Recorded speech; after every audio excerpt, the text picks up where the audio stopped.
The Richards twins in this morning. We just heard from Paul Richards. We'll hear from Richard Raghubar. Ruben is in the mix. And of course, my name is Steve Khan. We'll keep you company until 9 o'clock this morning. All right, take a look at traffic wise. I got nothing ready to tell you about. A little volume as you head westbound on the Churchill Roosevelt Highway by Santa Rosa. But there is some volume on the road. But let's see who sent us hellos first thing this morning. After Easter, first off the gate this morning, we got Ray out in West Palm Beach, Florida. Good morning to Ray, followed by Ken E. Good morning, Kenny. The sun has risen. Good morning, he says. Trevor Narima. Good morning, DX. Good morning. Garth Sealy out in Valencia. Good morning, Garth. Maria Marva. DJ Ray out in Tampa. Hope you all had a great holiday. Yeah, busy. Oliver Man Warren, good morning to you. Rena Budu Jennings, Miss Ingrid out in Tucson, Arizona. Carol Guevara, Wagwan. CJ from New York says good morning. Hope everyone had an awesome holiday weekend. Have a great day. And Ms. Maloney, good morning to you as well. All right. Some folks that sent us hellos via our mobile app and our website at power102fm.com. It is 6 degrees in Toronto, 21 and rain in Miami. Lots of rain in Miami. Orlando, you're at 17. New York, 9 degrees.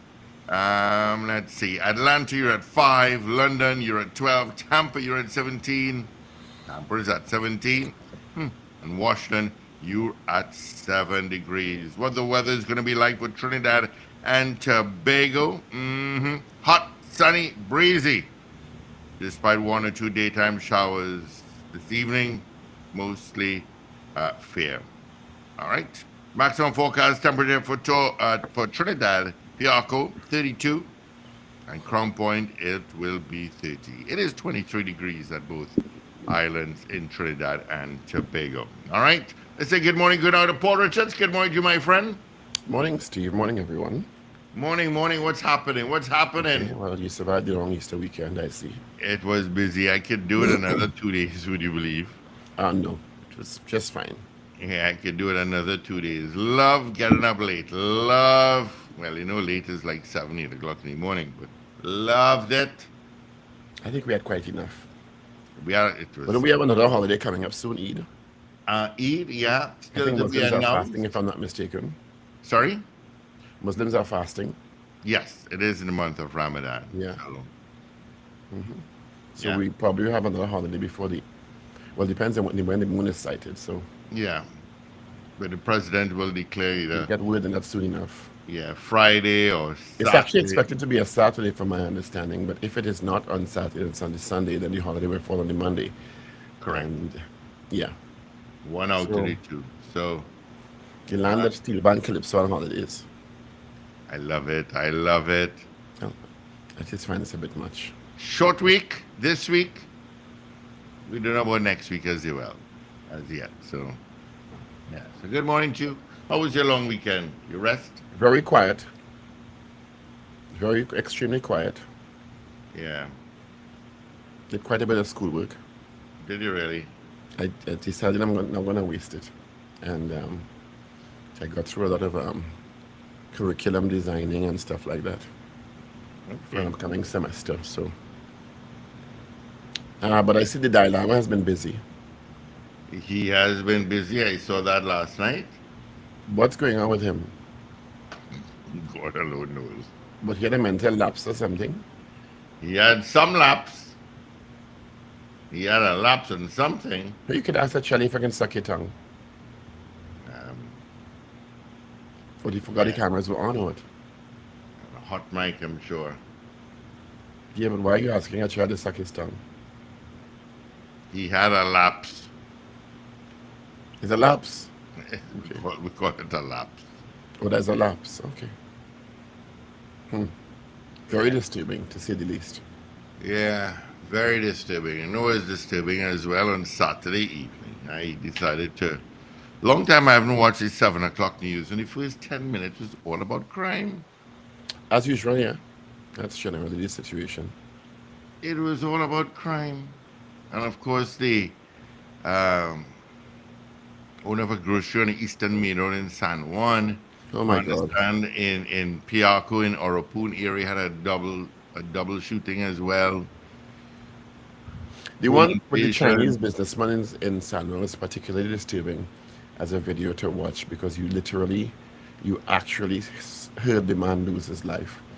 You saw the bandits enter the compound, about three of them, and Hmm. then you heard the man screaming in shock. Then you heard the shots rang out, and and then the bandits jumped over the fence and escaped. So I just don't know. It was very, very, very, very disturbing. I don't know. Yes, I really, I don't know what to say. I am. It's too much now. Yeah, very disturbing. Very. I just when I saw it, I just said, "Wow, this man Yeah. just lost his life." But I mean, it was a video, so it was a recording of him losing his life. And I'm thinking, imagine that you in your property and high fence and Hmm. stuff, eh? Yeah. Which Just means when it drops they were somebody off the clearly road. they were clearly watching him for a while, and then just decided to distress this poor man. When you think Well, nobody more than watching you, distress him. somebody is watching you. I don't. It's just it was, and then this Aranguez family on Sunday night. Well, I understand one of the bandits are dead, or is dead. The Hmm. police a chase ensued after they beat up the family and robbed them. Beat up a boy. The young man was about 15 or 16, and they left and they beat him 15 years old, and Hmm. they hit him several times in his head with a gun butt, punched him in the face, beat him with iron curtain rods. He got a broken nose, lacerations to the head, and of course battered and bruised. And one of the bandits dead. You'll have to excuse me if I'm not sorry. Straight up. I think a lot of the citizens would I'm not sorry that he's dead. agree with you. I am not sorry that he's dead at all, in any way, form, or fashion. I'm not advocating extrajudicial police killings, but it didn't seem that way this time around. No. And And if and you look at the times going back, it's not overnight. It's when people are at home with their families they were having dinner apparently. we were having dinner, yeah. It was pretty early, And 7. yeah, and these dregs of society, and I make no apology for calling them But they are dregs dregs of of society. society, They're um, murderous don't want scoundrels. to work. People who work hard every day, look at the traffic coming into Port of Spain. People trying to make an honest dollar. But somebody must know. There was another home invasion, I believe, in the Aranguez area at 3 o'clock in the morning. They must have mothers, fathers, sisters, brothers, Well, clearly, Aranguez and spouse. Barons are being targeted. Clearly, Yeah. it's really so disturbing. But I mean, and as I said before, the Chinese businessman lost his life. Hmm. So after he worked all his life and I guess did all the necessary precautions because the place was heavily fortified from what I see. They still, I mean, all you need to do is they need to do is see you coming. He just walked at the side of the property. Clearly was going to a car or something, and the gates were closed there, Hmm. and they jumped the man and just literally shot him. They just shot him. I mean, he didn't even have a chance at a time to plead for his life. Did they get away with anything? I No. don't know. It's not clear from the video, and you have not heard any information from the police saying, well, they caught one or two or all of the bandits. You just have heard nothing. So it was a very, very disturbing weekend that when there were several other murders across the country. Including a I guess we're not drowning. praying hard. We're not praying hard enough. We have to pray harder. I The just commissioner has clearly admitted that we have to. In addition to the strategies being employed by the police service, prayer is the way forward. So maybe we're not praying hard enough. Because it can't be that the police strategies are not working. maybe it's the prayer deficit. Clearly, you know.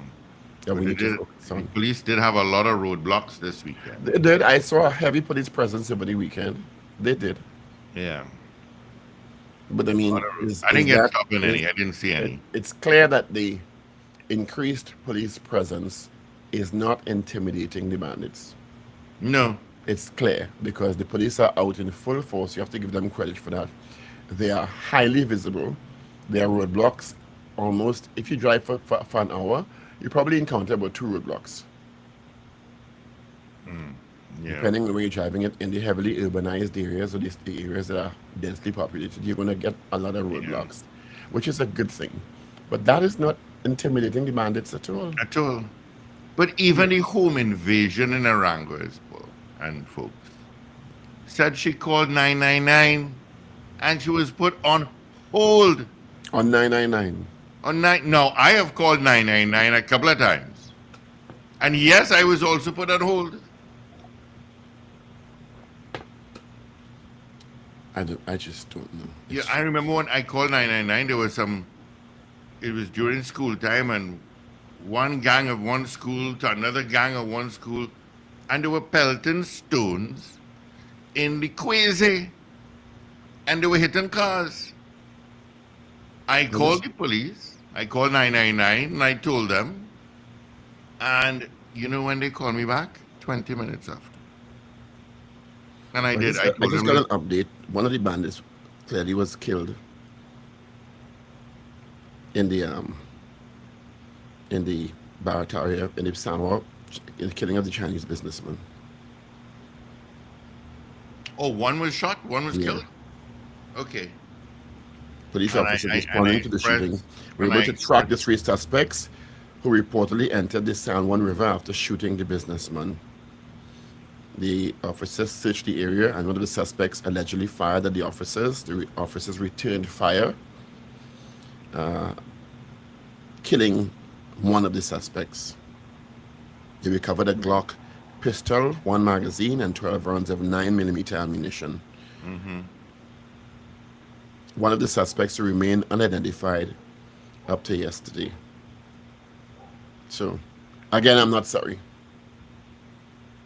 Yeah, I'm not sorry. I make no apology. I'm not sorry at all. I think the police operated in that and Paul, the Aranguez case I spoke to an in the interest of individual protecting the last week. population. I believe when it was Thursday. I spoke to an individual on Thursday. This individual went to the bank in Val Park, withdrew some money because he had some workers to pay, drove to his destination, which is like 30 minutes away, Mhm. parked his vehicle to go and organize, and fellas came and broke the glass and took the envelope of money and drove off. So it's not only home invasions, they're watching you in the banks. And Yeah, I go to they're every clearly bank. watching when you come out of the bank. Yeah. Clearly. My best I'm friend sure went to a about it. bank as well, and they followed him. Fortunately, nothing happened. He let them take whatever they wanted to take. And but he just went in to do some business. He had no cash on him. And there were two cars. Because he went into a mall. I don't know how Sadly, much the more mall careful people security can be. cameras were not working properly. It was I all just how fuzzy. much more careful can the population be? You know, I don't know. the business that Samoa Chinese businessman, that place is pretty well fortified. Yeah, I don't know which grocery that is, though. You know, it was pretty well fortified, and I don't know how much more careful people can be. It is, I don't know. It is so disturbing that people can you could work all your life, your family, being entrepreneurial, they open their businesses. And Chinese have been known to be um, people who have businesses in that way. So, I guess, I don't know I say the Samoa Business Association and the Port of Spain Business Association and several others have now commented and saying they They want more protection, but I'm sure these people already have FULs in most cases. They have security. Is it that you have to have security even if the place closed now? Well, I don't know. I don't know. It is sad that this sweet country has become like this for those whatever percentage, 1, 2, 3, 5, 10% of the dregs of society. Well, I don't even know how much it is now. I don't know. I'm read. It's Steal cars, they switch license plates. well, what we didn't report on because we didn't have the information at the time is that the unborn child was killed because the baby who was with the gestating and the 16-year-old girl whose partner was shot when she was shot.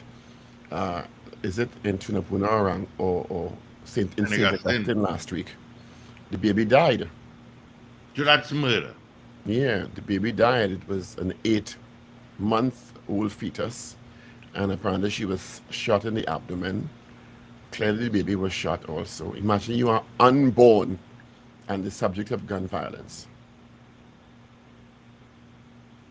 Make it make sense to me now. I can't. I can't. Make it make sense that you have not even been born. And of course, it erupted a conversation about uh, the fact that the girl was 16 years old and pregnant and sleeping in a house with the boyfriend who is now dead. And I can't say boyfriend with her alleged abuser, but they didn't say he was under 18. And clearly, they would have been in a relationship for at least 8 months before, since the fetus was 8 months old, which may have put her at 15 years old when she was impregnated. Correct. And, in those cases, and there's so much of that happening also. And I was speaking to a nurse friend of mine, and she says when they come into the hospital, what they do, what's a very, very common practice is that when they go for the checks before birth, is it that prenatal checks, and they ask them, well, who is the father? They mention a father unknown, so that the man who they're with will not get into trouble for impregnating them where they're underage. Good morning, Raghubar Singh. Hi, good morning, guys. Morning, Rich Rich. And good morning, Trinidad and Jamaica, and good You morning look to our well listeners, rested. wherever you are. You look very well rested. Tricks of the trade. Yeah, that heavy makeup. No. What Just tape? tricks of the Tape trade. on the side again, pulling behind your head. Tape on your face, pulling behind your head that we can't see. Translucent, transparent tape. Doing No, so. no. Those are Good all morning tricks to of the those of you who trade. are on YouTube and Facebook and LinkedIn, Yeah. looking at Raghubar Singh's remarkably Uh-huh. taut face this morning. He looked like he needs a cup of coffee. The Well, eyes that going I up need. I and have not had my cup of coffee as yet, for sure. So, no, something up with that's, our face this morning. that's It's on a constant smile, which means something is pulling it back all the time. you You have know, you have a crane behind your head. Did you hear helicopters last night? A helicopter no. last night in Arima, Richard. Christ just died to forgive your sins. That's So why I I will can commit forgive new you too. ones. That's why the slate clean. So The I will slate clean. forgive you too. A reset. The state clean. Exactly. So No, and why would there have been helicopters in Arima? Is that because of was there shooting or something? Apparently, a helicopter had some issues. It alleged it was spinning around and it landed in Arima. When with in the that mechanical savannah? issues, it was a forced landing. Apparently, they had to land. When See, Arima? And goodness. It is in some. I just sent it to you. I don't know where it is in Arima. Um, somewhere in Arima. I don't know Arima well at all. That's so Somewhere by the helpful, Steve. velodrome. yeah, somewhere in Arima is really helpful. Yeah, That's I very think it's by helpful, the Steve. velodrome. Princess Royal Park then. Um, you would know. I'll check and see. Yeah. Anyway, good morning But, to you. but Rich, let me ask you a question. And Paul, you could weigh in. For all the security measures that you put at home, do you feel 100% safe? Absolutely not. Well, You still have I to, don't know yes. that you can. I think I don't think the issue is of you feeling 100% safe.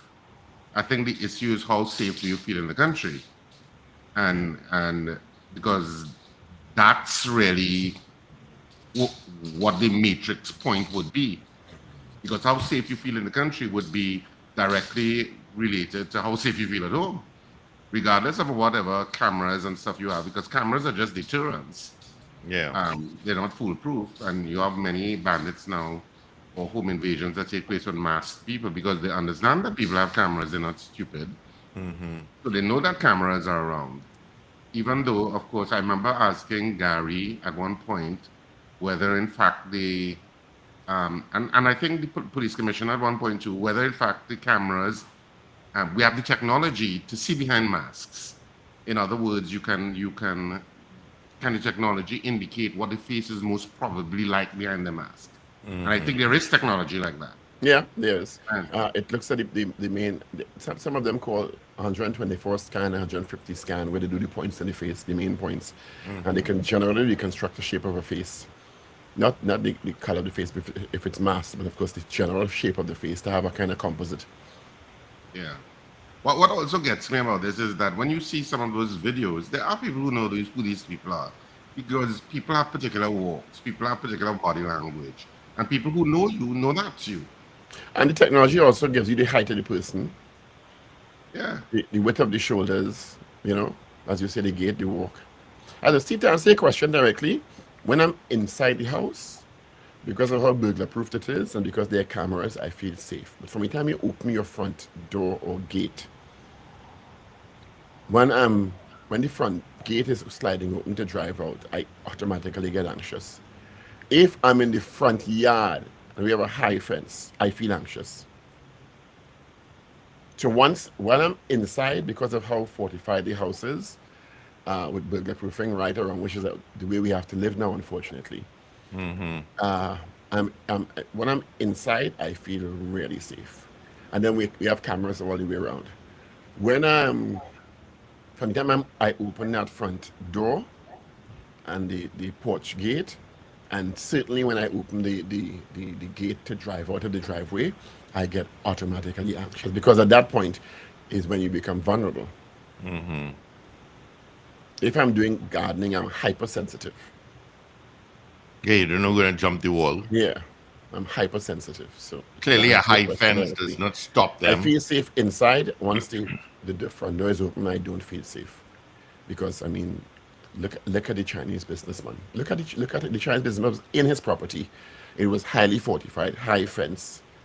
I think some barbed wire, that serrated wire. He clearly just went outside to do something in the yard for a couple of minutes, and they pounced on him. And as I said before, he didn't even have a chance to plead for his life. They just ran up with him and shot him. The video is so disturbing, and then just jumped over the fence and gone. And he died. The I police gave chase, and one dead. They don't have a name yet. And likewise in the Arangwa situation and Sunday night, one dead. Now, generally, if there's a suspicion of police overreach, people come out in great admonition, but that's not the case here because guess what? People are so freaked out. Morning, Riri. Richard, look at this comment. Are you seeing this comment, Richard? I've seen the comments flashing across the screen. Yeah. Look at that. Wilson said you're looking as young compared to the other guys who are looking otherwise. Thank you.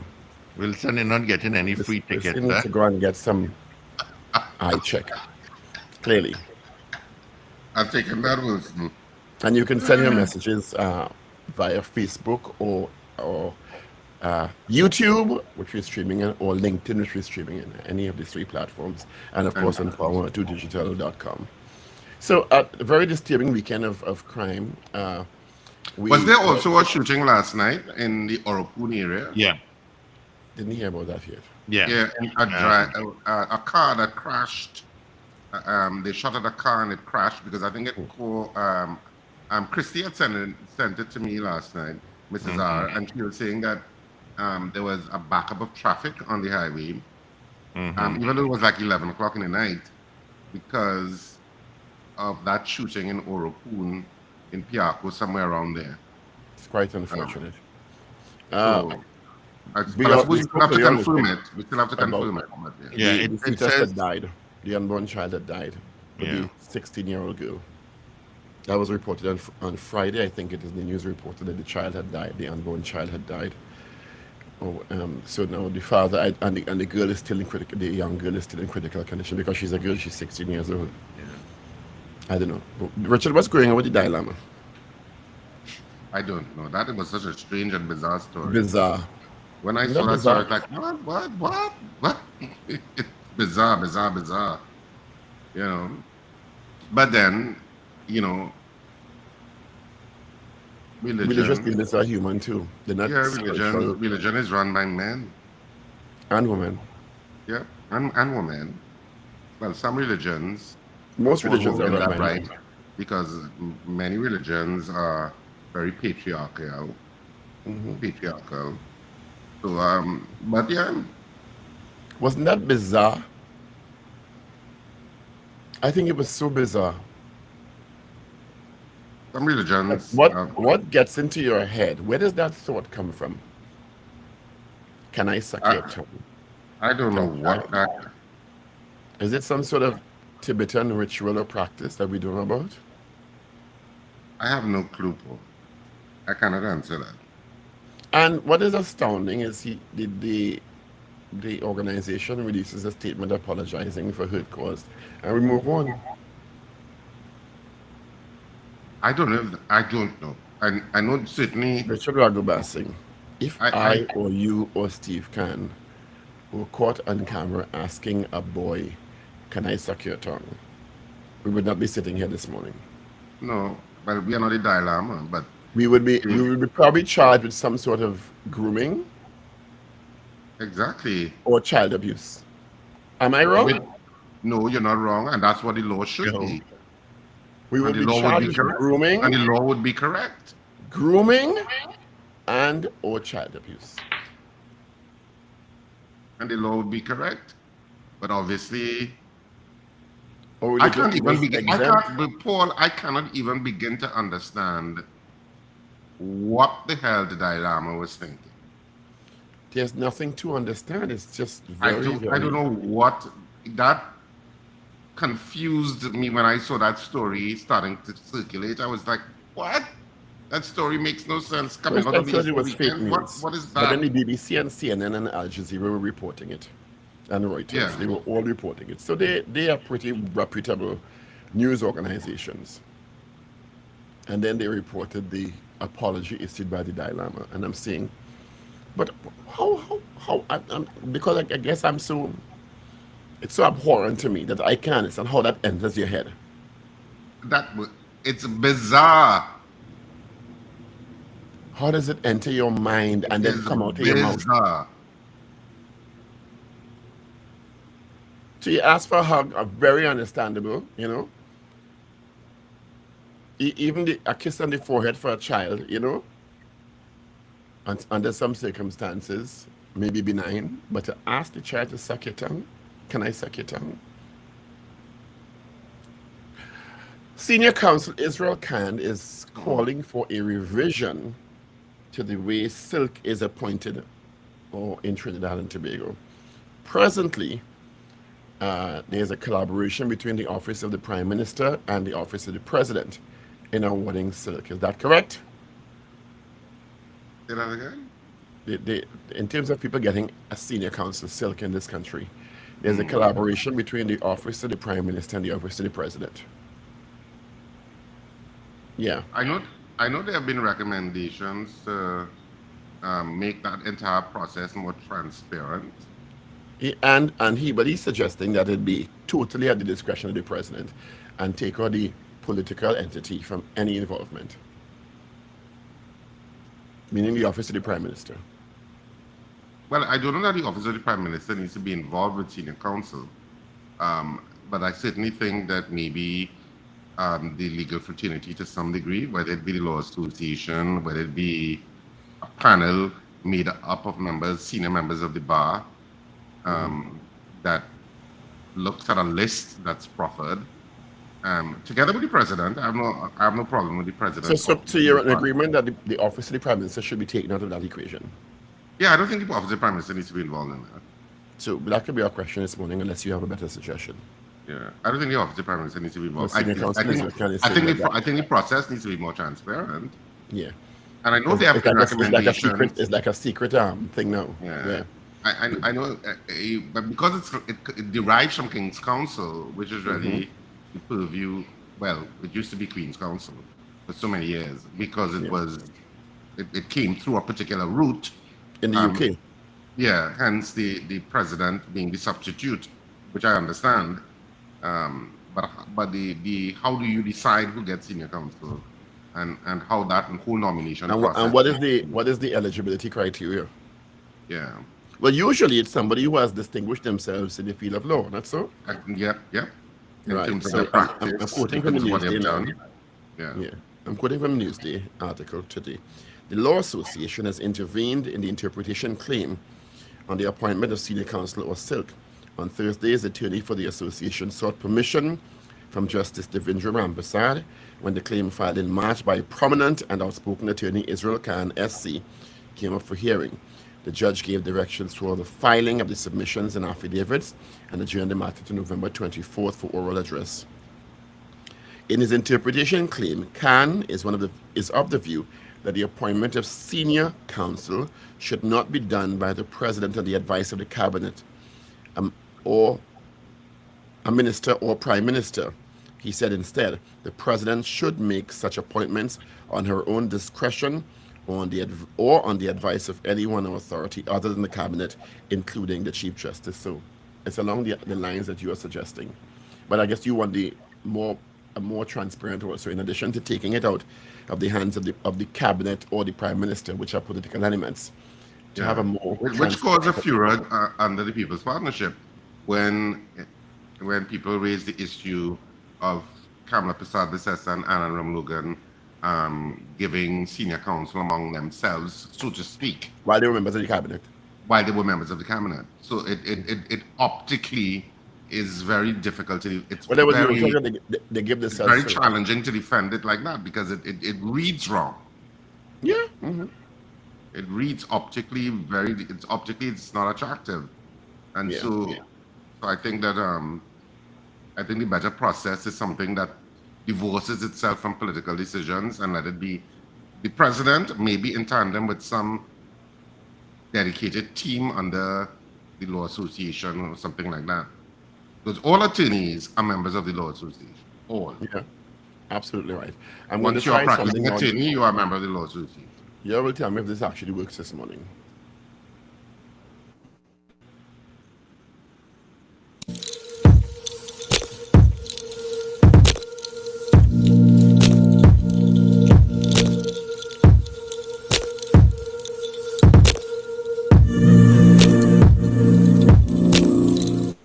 Did that actually work this morning? Absolutely did. Wow. I'm impressed. Congratulations to you, Paul. I did say I was going to do some research on what the You history has been. you did. Right, so I worked feverishly over the weekend. Yeah, it absolutely did work. Yeah, so we have some lovely graphics and thing now, you know. Yeah, so you can slot in some videos now. We can Let's start take a look at this video. Sorry, I said you can say, let's take a look at I this can video. do that. I can. Yes, Yep, yeah, I can and- do that now. I don't have to sit down and then you're looking at me in complete amazement. Was it amazement? Yeah, you're kind of checked out. You're checked out me last week.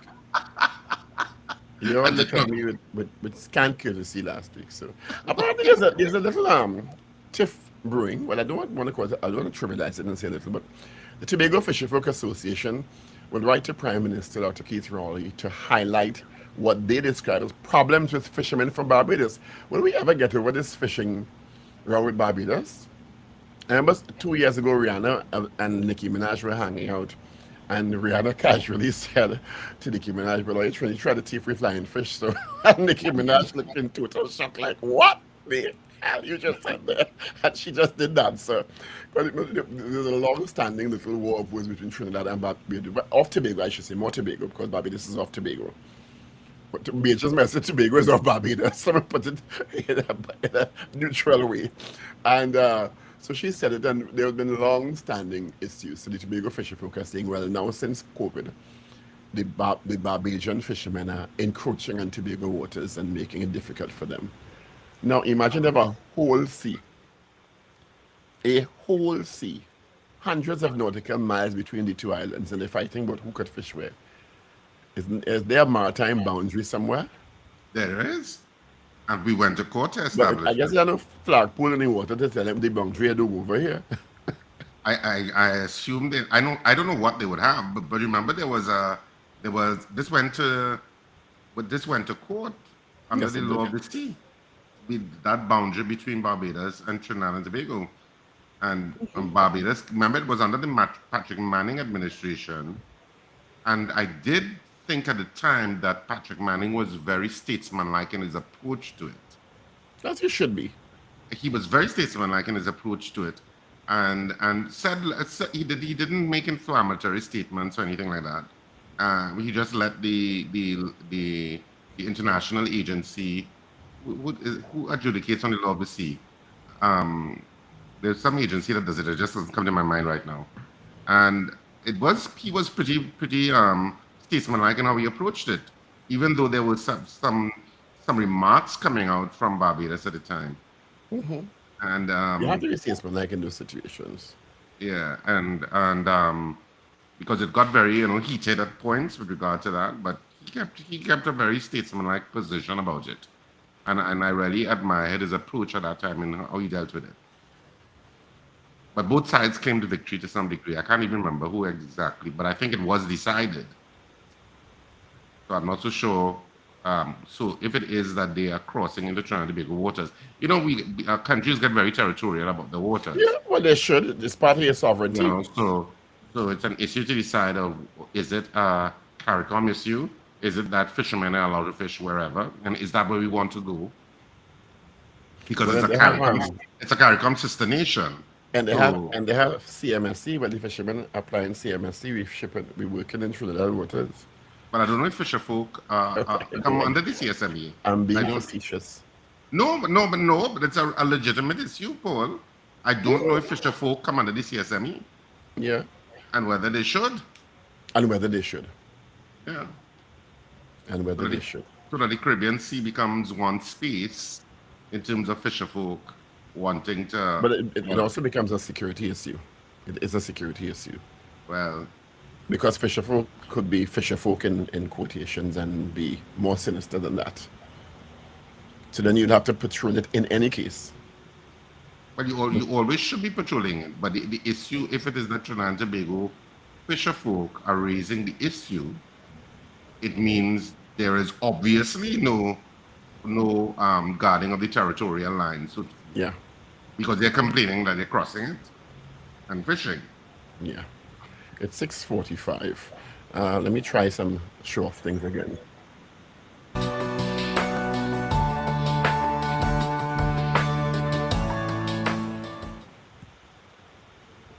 Do you have papers?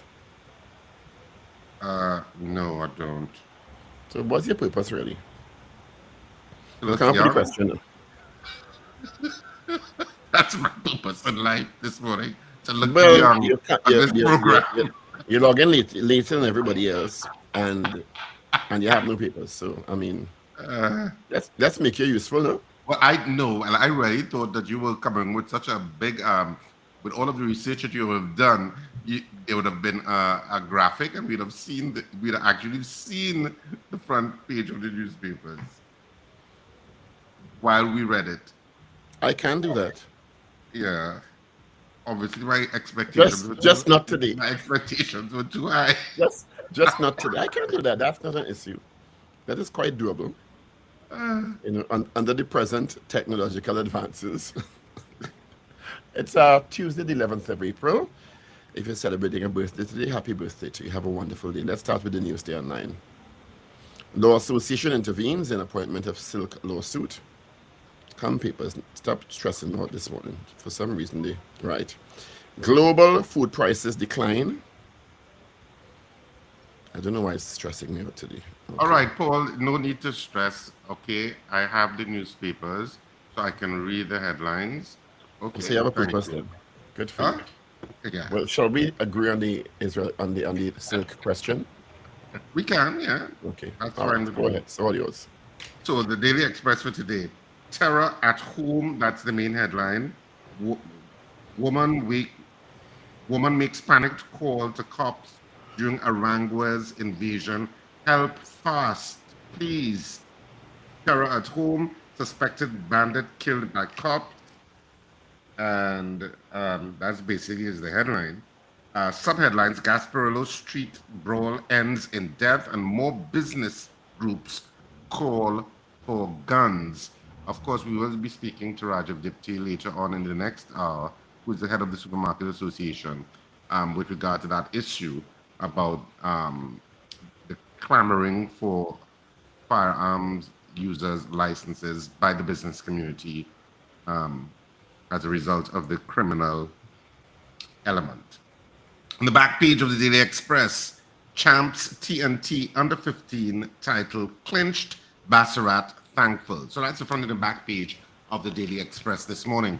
Of course, we'll also be speaking to Dr. Nicholas Mirage in the next hour. He's a neurologist. And of course, we're speaking about Parkinson's disease because, of course, Parkinson's, today is World Parkinson's Day, I believe it is. I don't know if Steve mentioned that, but I think it is Parkinson's Day today.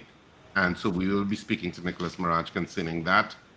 And I guess all the questions that crop up with regard to Parkinson's disease, symptoms, etc. All of that is in the next hour, so you shouldn't go anywhere. We'll also The be speaking to Chief Dipti from Supermarkets Association. Yeah, both of them in the next hour. Yeah. To the Trinidad and Tobago Guardian for today. Homeowners targeted over Easter weekend, violent home invasions. That's the headline that the Trinidad and Tobago Guardian went with. Family of 7 beaten, robbed, terrorized in Aranguas. Boy 15 beaten with gun butt and curtain rod. An elderly vehicle inspector companion attacked in Cunupia. This has to be a very well, one hopes that these kinds of headlines are disturbing to the TTPS and the national security infrastructure because it's unacceptable. Man dies after mistakenly run over by friend's car.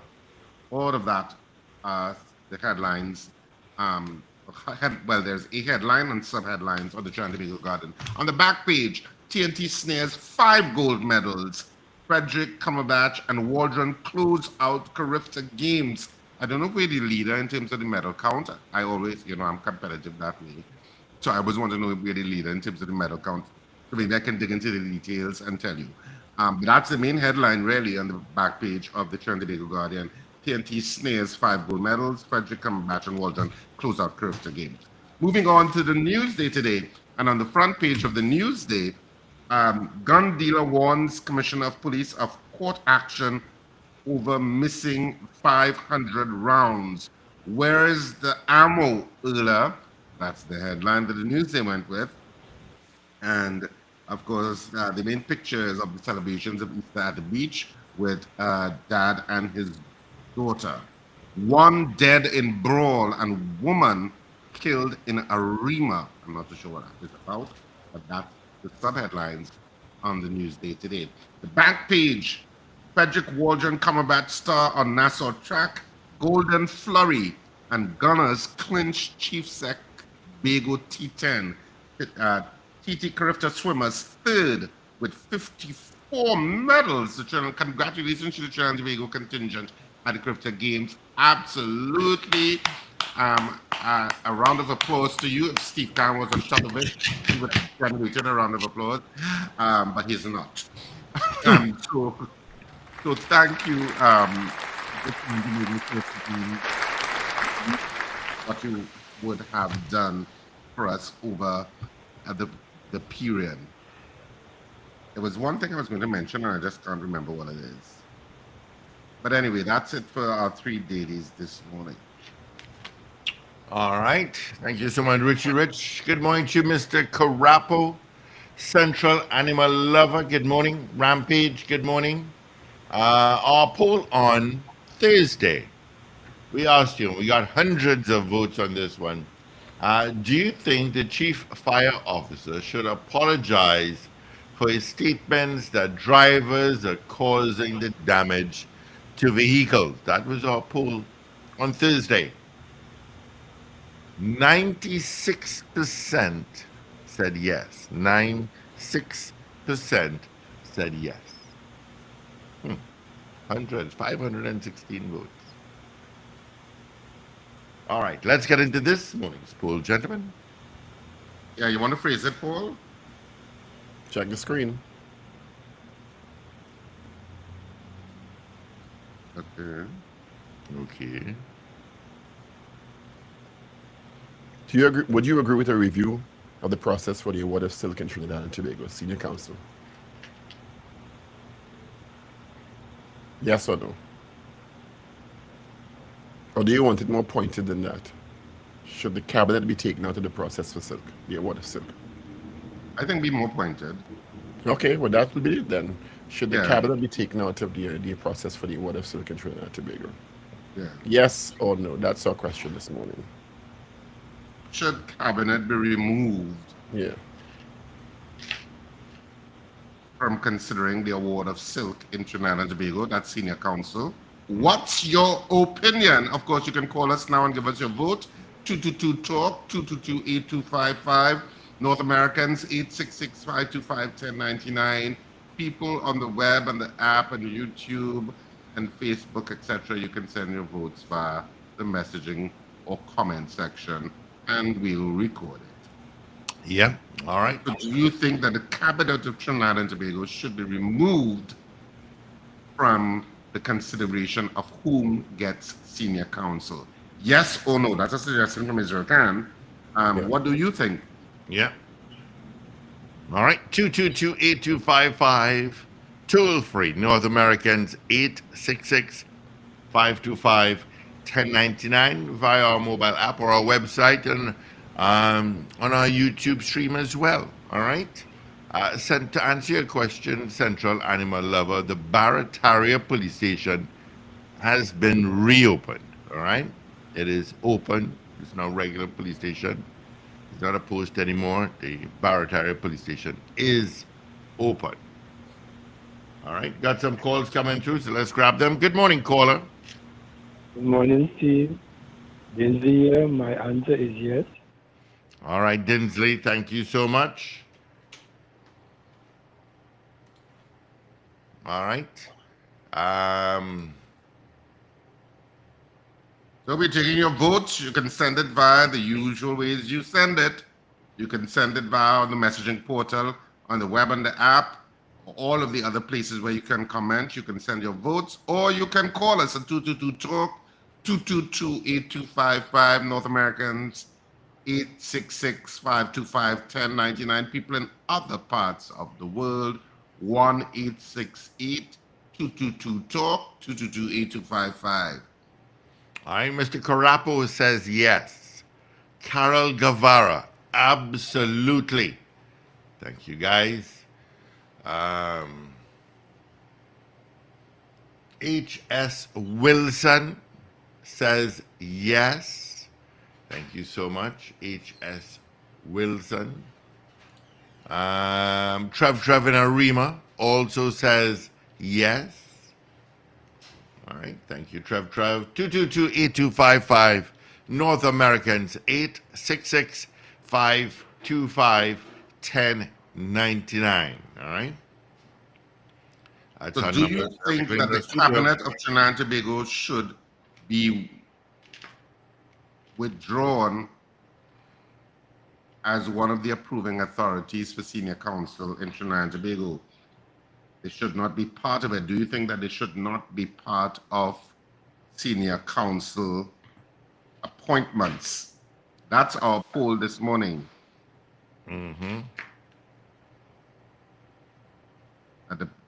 I suppose ultimately the bigger question is, do you think the process should be changed and the cabinet of Trinidad and Tobago not be part of the new process Yeah. in which senior counsel is appointed? That's our poll this morning. Of course, it was a recommendation from the senior counsel, Israel Khan. And of course, the Law Association is also getting involved in an interpretation summons, I believe, before the court, according to what Paul would have read this morning. So, to the two talk, 222-8255.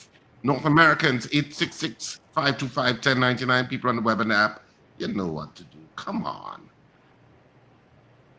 You can vote by the messaging platforms there. Yeah. All right. Slick Money Grip says, good morning, guys. Yes. Thank you so much. All right. 222-8255. 612-8255. Toll free North Americans, 866-525-1099. That's our numbers directly into our studio. All right. Yep.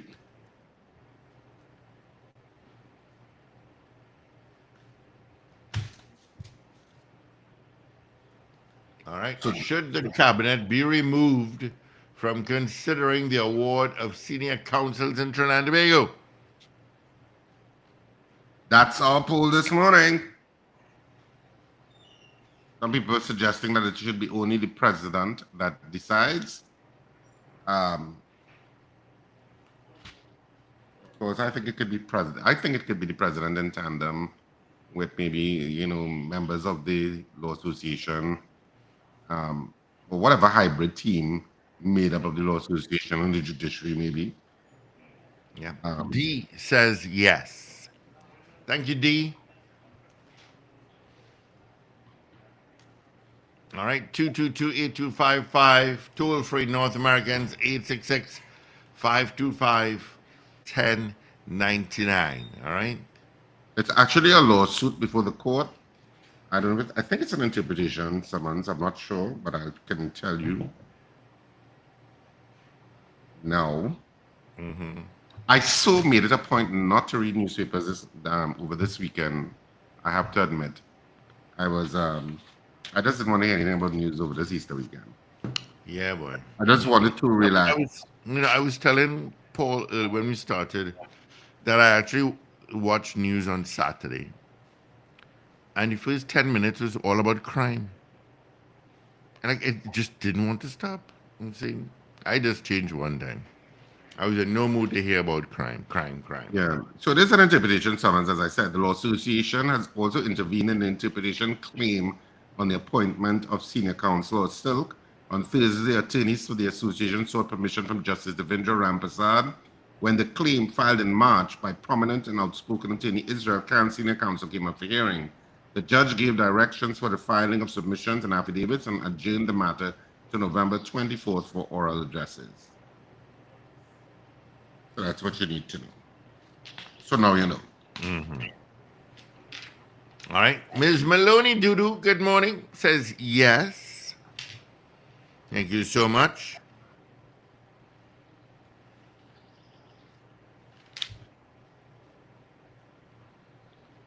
School is still out today, right?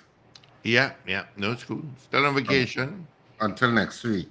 That they go back to school on Great. Even though the traffic, there was less traffic last week, but not hugely less. But there was less. I think people were still running around, doing whatever they need to do, getting ready to go to the beach or whatever. I don't know. Go to Tobago, beach. whatever. Tobago, I don't know. What people do beach for, was crowded. well, I'm sure Tobago was its usual crowded. It usually gets very crowded. We always say Tobago sinks. We always say Tobago sinks a little bit during Easter because there's so many Trinidadians that are across there. Tobago had traffic jam. Yeah, the traffic jam just migrates. Yeah. So our poll this morning, do you think that the Cabinet of Trinidad and Tobago should be withdrawn in terms of the approval process for senior counsel of course, is the subject of a matter before the court, which was filed by senior counsel, and interpretation summons, I believe, by Israel Khan, senior counsel, and of course, the Law Association has asked to be a party in it. Yeah. So we see how all of that goes. Of course, it has been adjourned to November, which will be around Christmas time, and we move into Christmas mode from October. So, Yeah. but we do. of course, that's way after the August holidays or summer vacation, as some of you would call it. Yeah. Central Animal Lover says, thanks for the info, Steve. No to the poll. How is mom doing? Oh, mom is doing fine. Oh, that's great. to Upset hear, she was Steve. absolutely lucky. That's great to hear, Steve. Yeah, she's doing good. You can actually hear the difference when you talk to her. Launch Park says yes. Rampage says no. Ooh, my battery is dying. Let me go and get my charger. I forgot my charger. All right, so give us a call. So 222 Talk, 222-8255. North Americans, 866-525-1099. People on the web and app, you can also vote, via the messaging portal. And our poll this morning is, do you think that the Cabinet of Trinidad and Tobago should be withdrawn as part of the process for the approving or appointment of senior counsel in Trinidad and Tobago? That's one of the recommendations or suggestions coming out of a court case, an interpretations case that's before the court system. And I know there was an attempt to review that entire process, but do you think that the Cabinet of Trinidad and Tobago should no longer be part of it? That's our poll this morning. What do you think? We want to hear your point of view. Yes or no? That's our poll this morning. Yeah, so keep voting. Of course, our poll will stay up on our app and our website until tomorrow morning when we give you the final results. But let's get into our major news. Avril Sinhilbab is in. This is your news bulletin from Power 102 Digital. One bandit alleged to be killed by police after an Aranguas family is robbed. Attorneys for Shogunas gun dealer are warning Police Commissioner Erla Hayward Christopher of impending legal action. And the former head of the public service welcomes the formation of a new political party in Tobago. Details in a moment.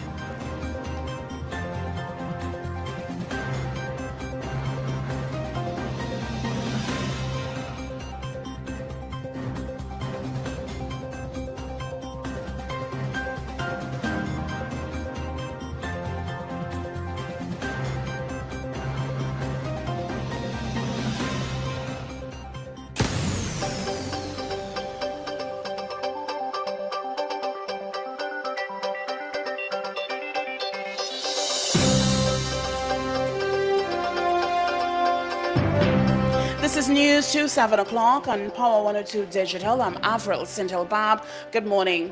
One bandit has been killed by police after an Aranguas family was left traumatized following a robbery at their home at Ramlal Street.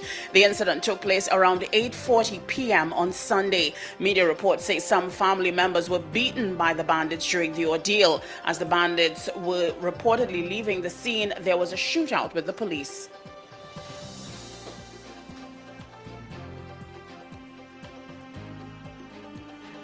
All of a sudden, I started hearing dogs barking real crazy. So I didn't realize something happened.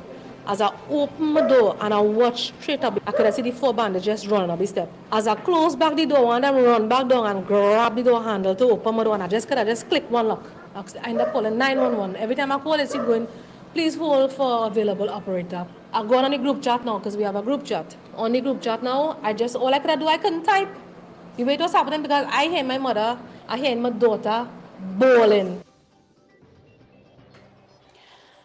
Attorneys for Shogunas gun dealer are welcoming warning Police Commissioner Erla Christopher of impending legal action. This is as a result of what they say is the police inability to account for 500 rounds of 9mm ammunition seized from his dealership in October 2022. In a letter last week, attorneys Anand Biharilal, KC Kyle Teklal Singh, Asif Hossain Shah and Ananda Rampasad told Hayward Christopher it appeared she'd lost control of the police service. The missing ammunition belongs to gun dealer Taufiq Ali. It was seized by police last year as part of an audit into the issuing of firearm users' licenses. Taklal Singh said when Ali's personal ammunition was seized, presumably, quote, presumably numerate and literate police officers counted them, verified the quantities, and made handwritten notations on the dealer's FUL, end quote. In January, Ali's attorneys went to court and obtained a court order for the return of the guns and ammunition seized by the police. However, it was discovered that all but the 500 rounds of ammunition were returned days later. Today, the All Tobago Fisherfolk Association reportedly will write to Prime Minister Dr. Keith Rowley to highlight the problem of fishermen from Barbados who the association claims are overfishing in Tobago's waters. After President Curtis Douglas told the media the association would be sending letters to all concerned since the overfishing by the Bajans are causing fish processors in Tobago to go out of business and the employees sent home. Mr. Douglas said during the COVID-19 pandemic, the fish population increased, but alleged last year fleets of Bajan vessels have been operating in Tobago's waters illegally. Plans to form a new political party in Tobago are being welcomed by retired head of the Public Service Reginald Dumas. Chief Secretary of the Tobago House of Assembly, Farley Augustine, says a name, symbol, and color for the new political party in Tobago should be finalized on April 17th. Recently, Mr. Augustine said other THA executive members met with supporters at the Shore Park Cultural Complex to discuss matters for the formation of a new political party. However, no decision was finalized. Last year, December, the executive had resigned from the Progressive Democratic and declared themselves independent in the THA. Speaking with the media over the weekend, Mr. Dumas is reported as saying the bottom-up approach to governance was a good one. A cutback in production at the Point Lisas desalination plant has been cited as the reason for customers of the Water and Sewerage Authority in Central and Southwest Trinidad experiencing low pressures or a disruption in their normal scheduled water supply. The plant normally supplies WASA with 40 million gallons of water per day. However, this has been reduced to 36 due to high algae concentrations at this time in the raw seawater at the intake area of the plant. It said these conditions are being closely monitored and the SALCOT has advised the facility will return to normal full production of 40 mgd as soon as conditions allow. A cutback in production at the Point Lisas desalination plant has been cited for the reason of the Water and Sewerage Authority in Central and Southwest Trinidad experiencing their low pressures or disruption in their normal scheduled water supply. Acting Chief Executive Officer of WASA, Kelvin Romaine, said these conditions are being closely monitored and the SALCOT has advised the facility will return to normal soon.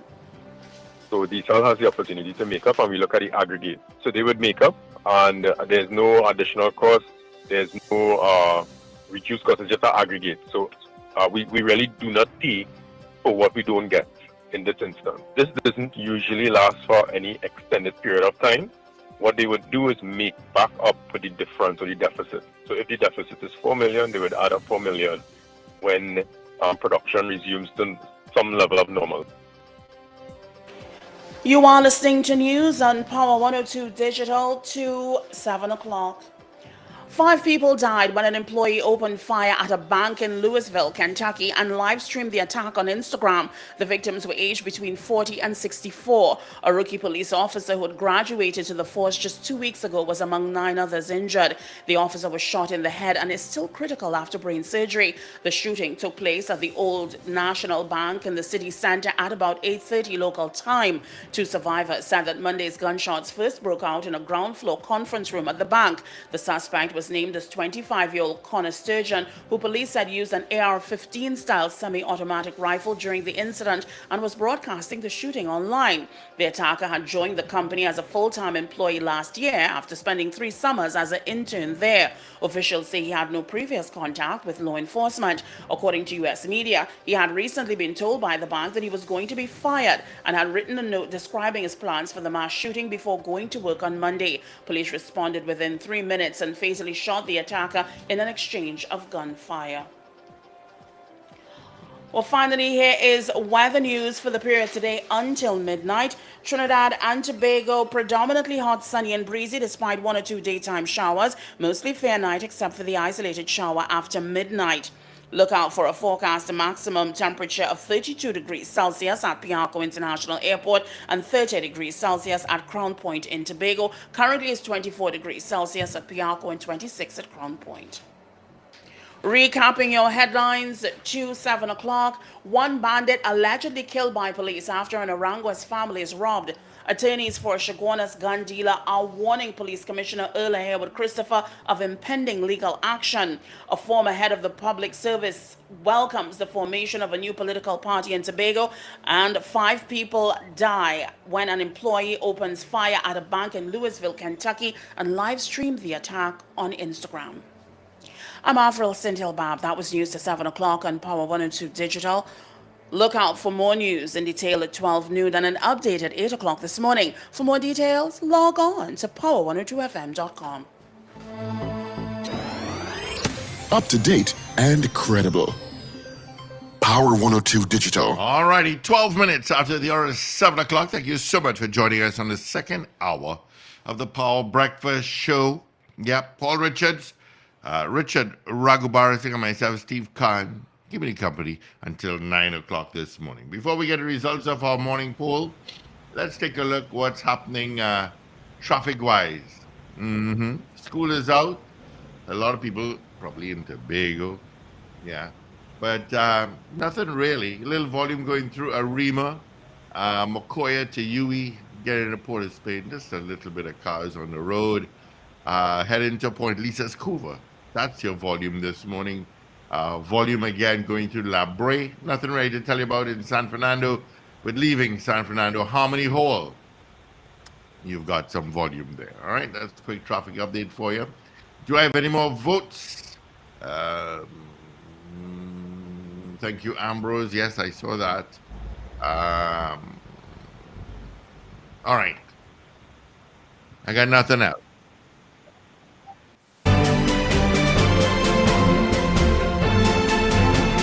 Richie Rich to come in, give us the results of morning poll before we get on. Yes, online.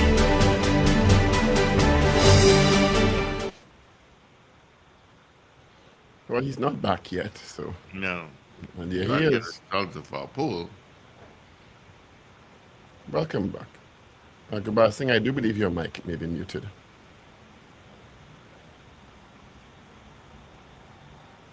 Yeah, so if you could read the poll again, Steve. Yeah, I'll give you the poll.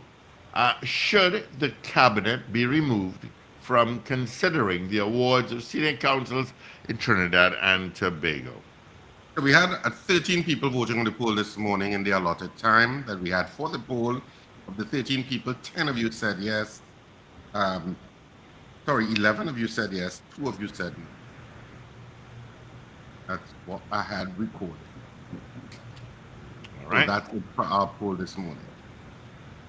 All right. Thank you so much. And let us welcome Dr. Nicholas Mirage to the program. Good morning to you, Dr. Mirage. How are you? Hi, pleasant good morning. I'm fine. How are you guys doing? Not bad at all. Not bad at all. I trust you had a restful Easter. But he's safe. So good morning, Dr. Moran. Yeah, Fine. very How's safe. everything?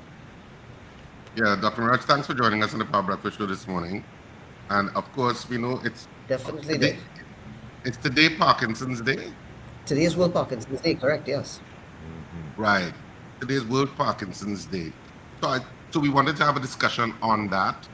And there's so many questions that come up, I suppose, with regard to Parkinson's disease. First of all, how prevalent is it in Trinidad and Tobago?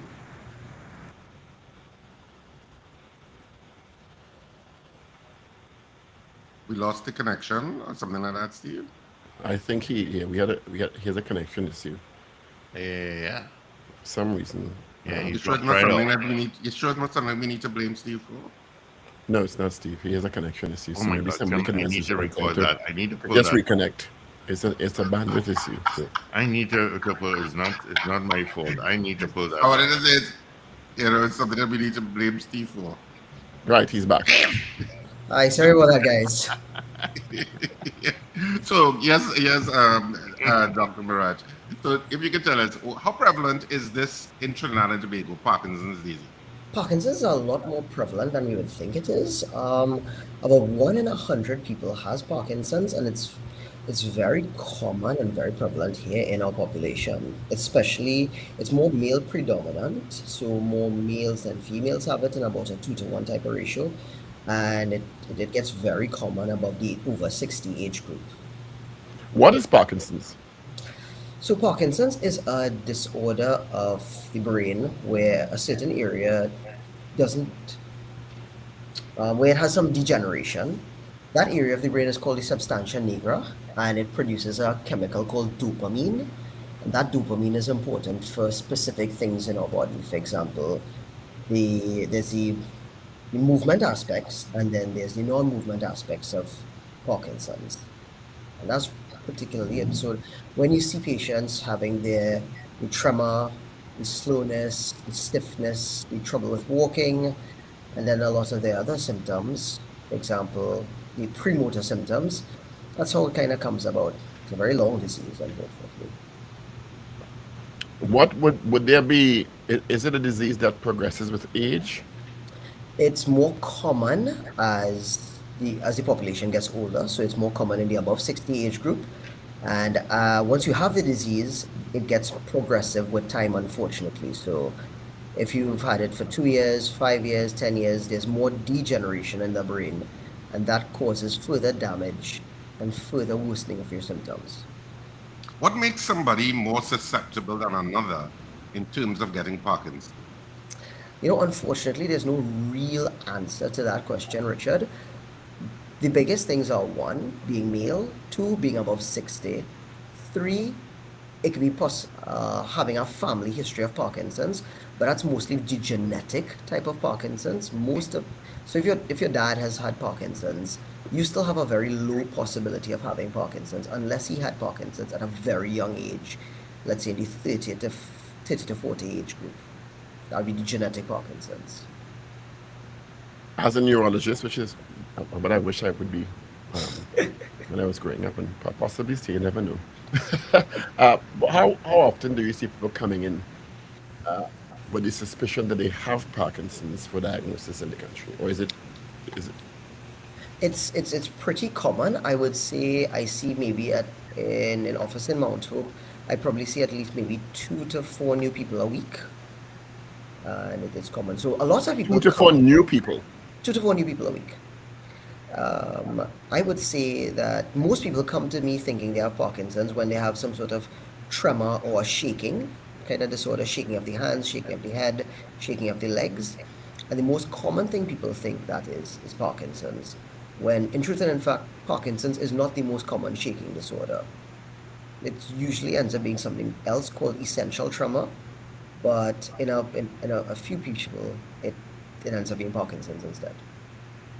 I think one of the most famous people with Parkinson's would be Michael J. Fox. Michael J. Fox, who at the age of 29 was diagnosed with Parkinson's. Quite unfortunate, yes. Quite unfortunate. There's a big Michael J. Fox Foundation and Thrust for Parkinson's. They've devoted. Where he has raised over $1.5 billion. Yeah, quite a lot of money. Really, really geared towards helping people who have this disastrous disease. So, is there a way that people listening, if you wanted to know whatever preventative measures you could do in terms of reducing your risk, is there a way to reduce your risk? I suppose is the better question. Is there a way to reduce your risk of getting Parkinson's? So there's some certain types of Parkinson's caused by like strokes in the brain, multiple issues with head trauma.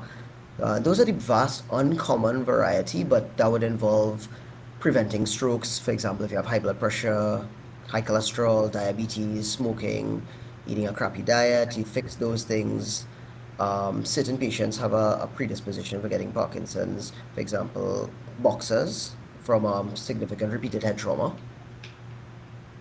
Muhammad Ali, I believe, is one of the major boxers in recent memory who's had. So in addition to the predisposition, the genetic predisposition, diabetes, poor diet, what are the other risk factors? Um, Genetics mostly. The other ones, not really known. That strokes can cause certain types of Parkinson's and repeated head trauma, but that's very, very, very uncommon types of Parkinson's. Is there have there been advances, because in neurology there's so many advances in so many different areas? I know Alzheimer's, for instance, there's research that shows that music uh, can improve, or change in diet, or some chemical interventions. Have there been advances where Parkinson's is concerned, given that Michael J. Fox, as Steve said, has raised over $1.5 billion going toward Parkinson's research? Yeah, Paul. So with all that research that's being done, unfortunately, identifying the root causes of Parkinson's still become the problem. So what we have figured out is multiple better ways to treat the disease when people have had it. So the first medication came out back in the 50s, 60s, something called levodopa.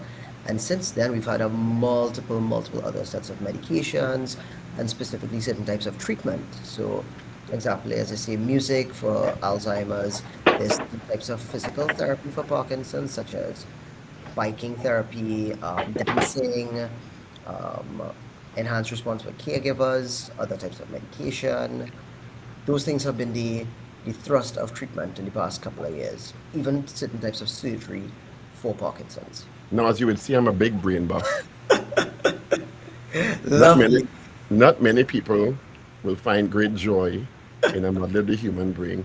What part of the brain is the substantia nigra? Well, I know, but just for the audience. All right, so let's see if you look. All right, so where your hand is holding the bottom there, Hmm. if you turn it more towards me, a little bit on the white part up above, more deep towards the center. It's more deep inside the center of the brain. And what does that part of the brain do? Is it control muscle movement, coordination? That part of the brain sends connections to the areas of the brain that control muscle movement. So it produces dopamine, and that dopamine ramps up your motion and mobility. So lack of dopamine causes you to slow down. And that's really the hallmark of Parkinson's disease. It's really not the tremor. But dopamine also, correct me if I'm wrong, dopamine also is a feel-good neurotransmitter, isn't it?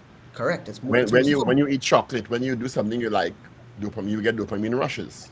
Yeah, it's mostly for motivation actually. So it Then makes what you the connection want. between dopamine and Parkinson's in that way, as simply as a neurologist can break it down for us?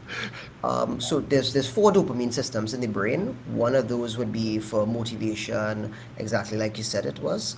The other one would be responsible for mobility. So from the substantia nigra, it goes to another area of the brain, upregulates the movement, so increases your spontaneous movement, telling you that this is time to move from one place to the other.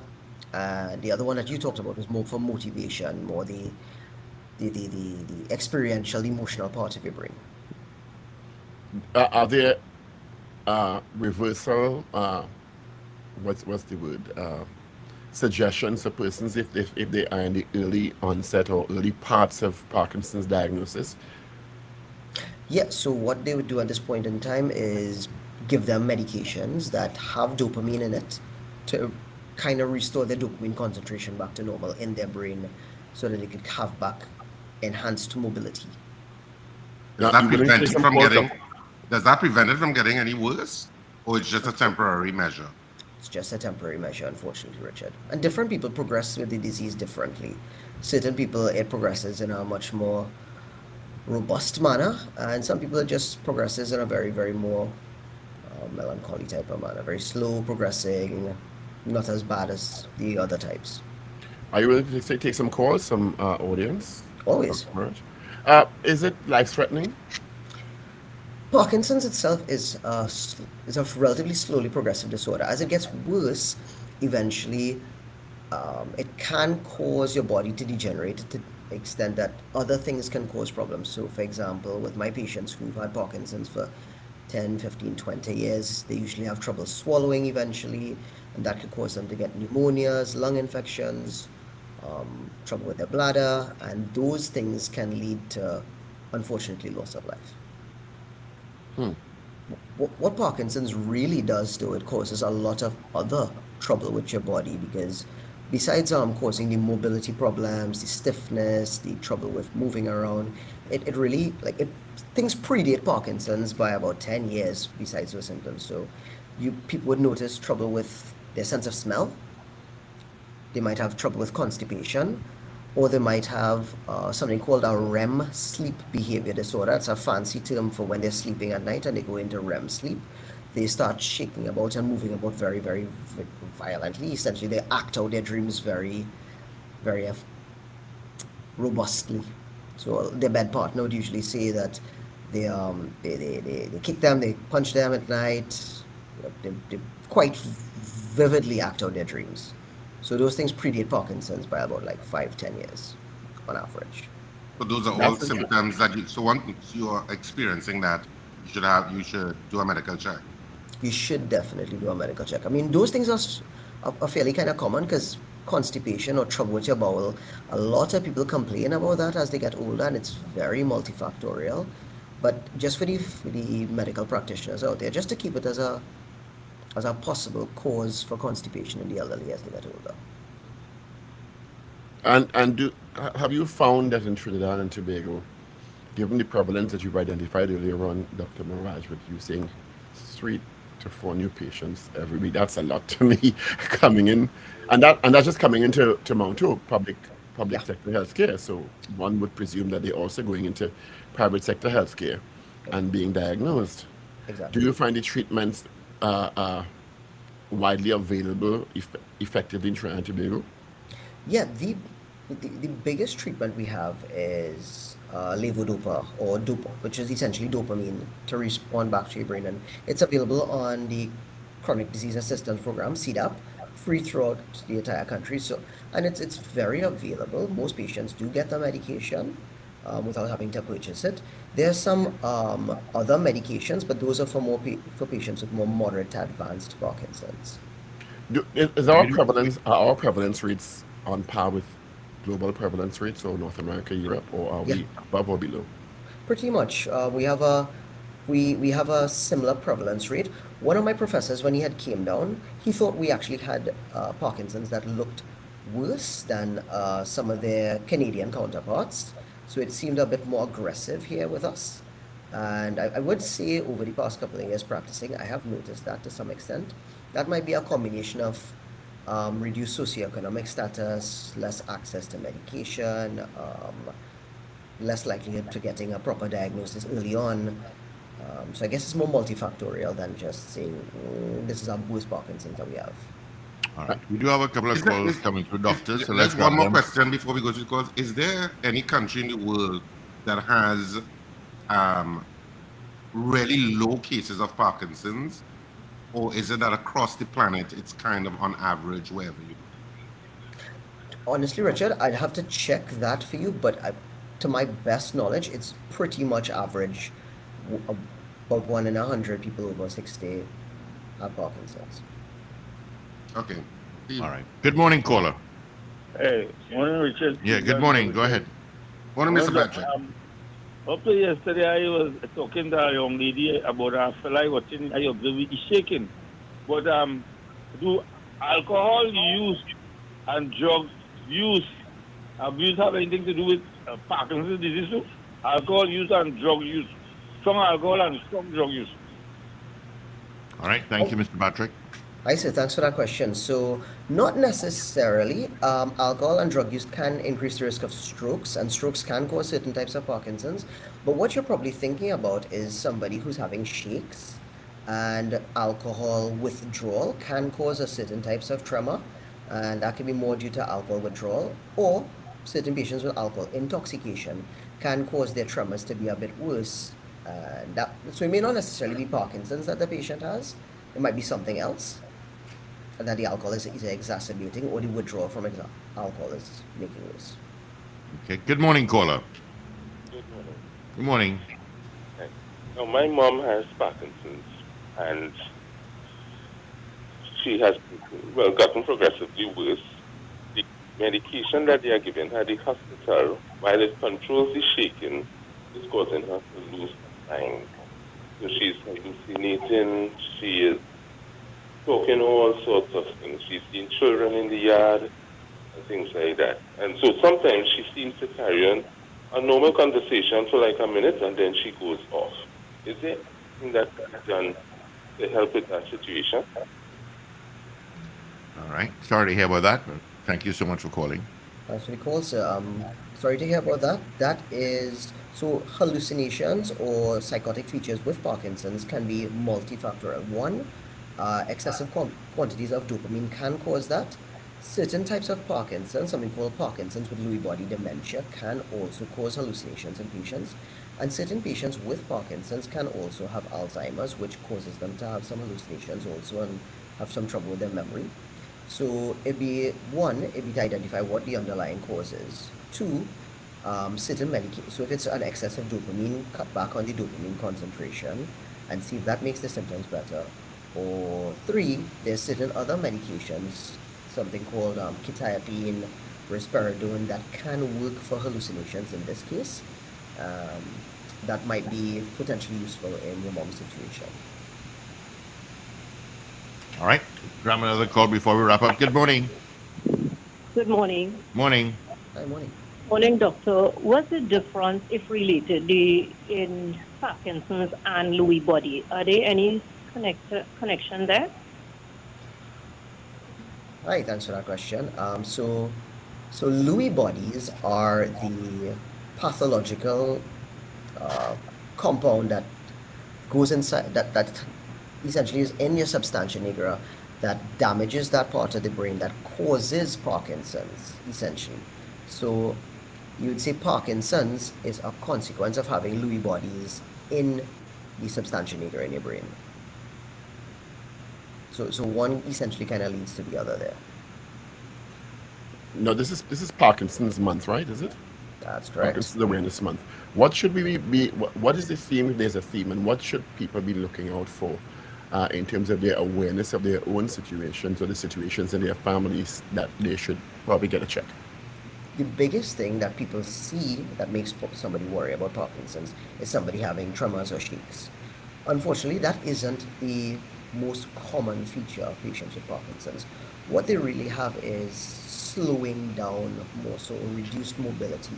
And the earliest symptoms people tend to have with that is difficulty turning in bed at night, because at night you have lower dopamine concentrations.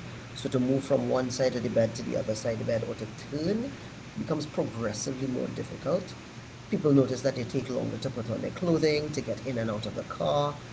And those are the early things you notice. People also say that they get certain types of muscle stiffness from the muscles becoming stiff. Those are early features of Parkinson's, at least from the muscular aspect. The premotor symptoms, the trouble with smell, trouble with constipation, those things predate Parkinson's by 5 to 10 years. So if anybody has any of these types of symptoms, it's worth having a little look at going to the doctor, getting it checked out. And it's not the disease that it was 20, 30 years ago. We have a lot more medication, we have a lot more treatment options, and people tend to live a better quality life now once they're diagnosed early and treated appropriately. All right, and are there special clinic days at Mount Hope, or you can come in anytime there? Yes, there are. In Eric Williams, there are 2 neurology clinics, myself, Dr. Pandey. There is 2 in Port of Spain General, a few in San Fernando, and I believe 1 in Sangre Grande, and I believe 1 in Tobago as well. So all of these neurology clinics are designed to be able to treat Parkinson's well. So that is the place you want to look for. All right. Dr. Maraj, thank you for being with us this morning. We appreciate your time and your information. Thanks so much. Thank you so very much, everybody. Have a wonderful day. Same to you. All right. Be safe. Thank you so much, Dr. Maraj. Cheers, bye. All right. Bye-bye.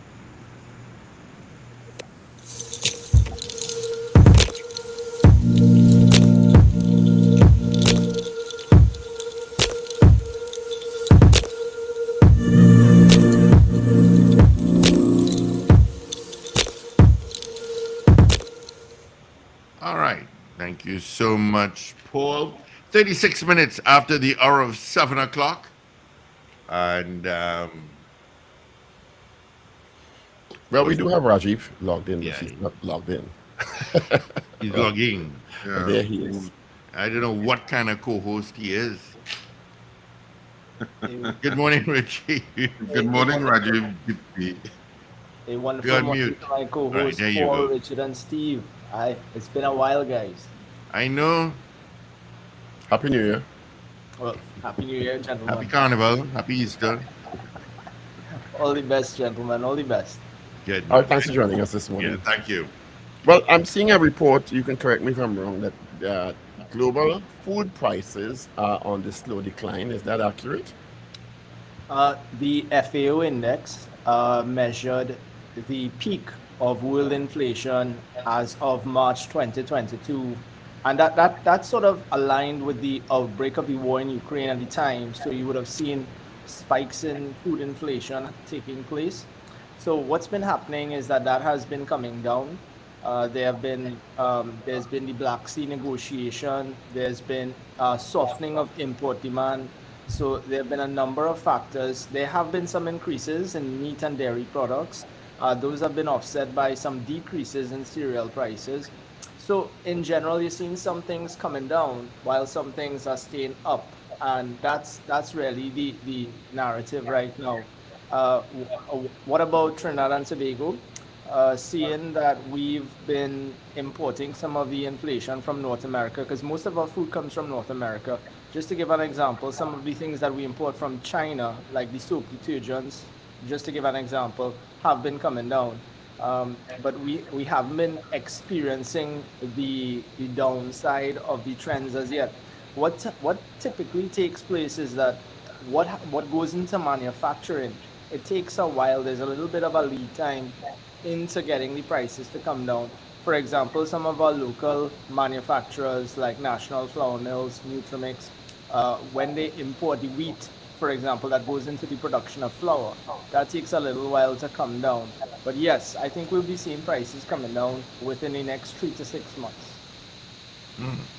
3 to 6 months. Okay. Yeah, I'm still seeing some prices drifting up a little bit. At least in some of the items that I buy. I'm still seeing, this is $20 more this month. So just to give you an example, guys, right? So let's look at feed prices.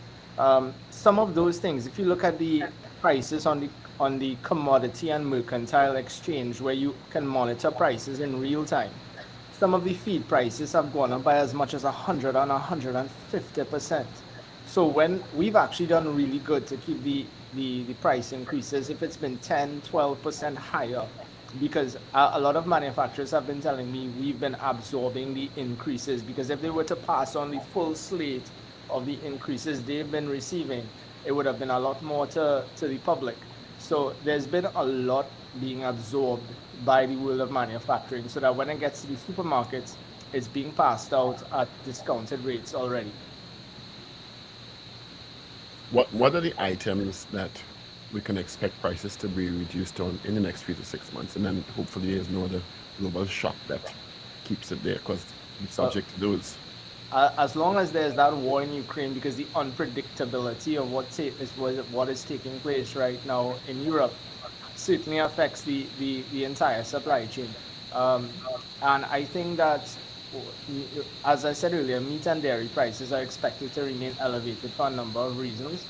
And when you look at some of the cereal prices, when you look at some of those prices, you expect to see a decrease, or at least a leveling off in terms of prices in those commodities. So it's something that, as I keep saying, guys, we import the goods. As long as we're not producing it, we're going to be passing it on at the prices we receive them at. Yeah. So is it when the decreases are happening, it's generally going, I suppose that's what Paul is already asking, is it going to be generally across the board, or it's going to be select items that we will see decreases happening? No, I think it's going to be general, but there's also a number of factors that manufacturers are letting us know. In the last 6 months, the cost of pallets, the cost of plastic, the cost of packaging has gone up. There have been significant labor disruptions in North America that has contributed to the prices not going down as much as we would have all liked. North America in particular, where the bulk of the food that we import comes from, has also had to contend with higher energy prices. So all those things are part and parcel of the equation. Is it that, and they've also experienced significant price inflation. I think it's been 15 to 20% between the UK and the US. So it's something that as long as they're contending with, we're contending with, because we're still importing the bulk of our food from North America. Has that bill drifted downwards, that import bill? Because I know supermarkets have reduced the range of options. Yeah, correct. And it's not supermarkets, it's the importers of goods. So the last time that a check took place, which was earlier this year, the region itself is responsible for, I believe it's in the range of $6 billion US. Trinidad and Tobago is responsible for $1 billion US worth of those imports. $1 billion. Yeah, US dollars, correct. And that's why, when you talk about the foreign exchange and you talk about the programs that are in place to ensure that there's enough foreign exchange, because remember, when you're buying goods from North America, you're expected to trade for them in US dollars. And that's how we're able to purchase the goods in the first place. So you have programs like what the Exim Bank has put in place to ensure that some of these suppliers have continued access to the goods to ensure that we can continue to buy the goods. So yes, we're responsible for close to $1 billion US. So I don't know if you guys recall, last year CARICOM made a commitment to 25 by 25. So they said that we're looking to reduce the region's food import bill by 25% by 2025. So I think it's very ambitious when you're looking to cut $6 billion US across the region by 25%, because it's going to be significant cuts across the board. So there's the appetite right now for significant import substitution. Is it that we're going to get that product displacement coming from within Trinidad and Tobago? I'm not entirely sure, but we are working on our part to ensure that. But does it mean necessarily with product substitution? Because a lot of the local manufacturers also use imported raw material for their products. I think you hit the nail on the head there, Paul, because you're looking at a value chain. You're looking at inputs for manufacturing, and not just the raw materials. You're looking at the plastics, the pallets, the things that we just discussed earlier. So you're looking at agro processing. You're looking at light manufacturing. You're looking at cottage processors. It's a lot to take into consideration. Now, this is a controversial question. I hate to put you on the spot, but there's been a conversation in some circles. And we have a free market system in Trinidad and Tobago. We are open for business, but there's a conversation about whether or not the franchises that basically import, mark up, and sell stuff, formula, they're not particularly innovative, some people say, are helping or hurting the TNT economy, as opposed to developing local substitutes like Rituals, for example, which really employs local people. And what are your thoughts on that? So yeah, there's pros and cons to that topic, and it's a good question, because I mean, okay, let's look at some of the without calling names here, some of the more prominent warehouse shopping options in Trinidad and Tobago, and you have to ask yourself, every time you spend money at one of these outlets, does the foreign exchange stay in Trinidad and Tobago, or is there flight of capital? Is there flight of because some of them are headquartered outside of Trinidad and Tobago, so it means that the remunerations are going external. So the idea is that you want to encourage operations where the monies are reinvested into Trinidad and Tobago to create employment, to create jobs, to create sustainable environments. The thing is that if these franchises in particular are performing very well, it means that one, they've done the market analysis and they've suggested to them, to their departments, that look, this is an environment that we can compete in. And I've seen some of the for example, at a prominent coffee shop where the prices might have been obscene to some of the public, but yet they continue to be patronized, and they continue to perform at a level that they say, okay, well, we're going to open another one. So Paul, when you consider all these things, it's very formulaic that the public is, on one hand, saying that the prices are obscene, but at the same time patronizing them and giving them the business. But they have the right to. It's a prestige thing. I want a X brand in my hand. I want to walk around with the cup in my hand. Correct. Surely I'm better than everybody else. Yeah. Or I can afford it. I mean, I say better, but I can afford X brand. Correct. And I'm international. Yeah. I think, and we talk a lot about brand appeal and brand equity. It's a prestige thing. I should have said. Let's take that formula and apply it back to the grocery, for example, because we talk about why don't people opt for local alternatives? Why don't people opt for cheaper alternatives or for other brands? And I think you answered your own question when you look at, well, I need this brand in my hand, as opposed to the one that I could have been going for. And maybe the cheapest one off the shelf, because people want that. People are creatures of desire, or they're creatures of brand appeal. But it's also marketing, eh? Yeah, it's a lot of that. It's also choice. You live in a capitalist society where people have exercise choice. That's what I said. So if you brand and market better, so the objective should be that our manufacturing sector and what we produce here should market better for out there, so that they're the choices for But people Richard, in other countries. we have a practical example of rituals that, if I remember the story correctly, he was denied the international brand franchise for years after applying and decided to invent his own brand, which is very successful. Correct. And that brand has now gone regional. Kudos to the team that did that, because I recall the conversation. And you could spin that back onto bottled water too. There was a time when people said they would never pay for a bottle of water. Why pay for it when it come out the tap? But then again, bottled water took off. It was already a big thing in the foreign territories. Again, prestige, Fiji, Evian. Correct. Yeah. So it's really about marketing and positioning your products, understanding the environment you're operating in, and creating what people want, because people aren't going to just buy it. People are going to buy it once they want it, once they need it, once they like it. So and that's something that we work with the local producers, because you had a lot of startups during COVID. You had a lot of people who were at home. They came up with products. And one of the things that we try to teach them to be successful is this concept of marketing, which is still foreign in the heads of producers. So we try to get them up to mark with that.